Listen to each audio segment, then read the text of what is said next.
ప్రధాన కారణం, the main agenda of the meeting was Palamuru Rangareddy ఎత్తిపోతల పథకంలో ఈ రాష్ట్ర ప్రభుత్వం మరియు కేంద్ర ప్రభుత్వం కలిసి తెలంగాణకు చేస్తున్నటువంటి ద్రోహం, తెలంగాణకు తలపెట్టినటువంటి దుర్మార్గమైనటువంటి విధానం మీదనే చర్చ జరిగింది. దీని కథ ఏంటంటే చాలామందికి తెలియదు, అవగాహన కూడా ఉండదు. కొత్త తరం వాళ్ళకైతే అసలు తెలియదు. ద రీజన్ వై ఈజ్ సమైక్య ఆంధ్రప్రదేశ్లో అత్యంత దారుణమైనటువంటి వివక్షకు గురైన జిల్లా పాత మహబూబ్ నగర్ జిల్లా.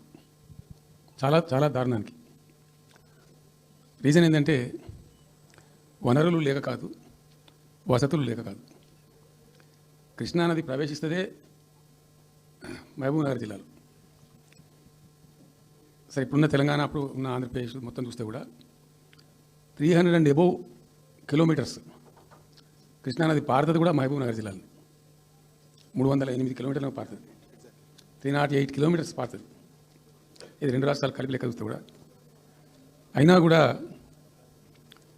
50 ఏళ్ళు అప్పటికి 50 ఏళ్ళు పరిపాలించినటువంటి కాంగ్రెస్ పార్టీ కానీ, ఆ తదనంతరం సుమారు దగ్గర 20 ఏళ్ళు పరిపాలించిన తెలుగుదేశం పార్టీ కానీ, పాలమూరుకు చాలా దారుణమైనటువంటి, తిరిగి కోలుకోలేనటువంటి దెబ్బ కొట్టిన పార్టీలు, రెండు పార్టీల ప్రభుత్వాలు.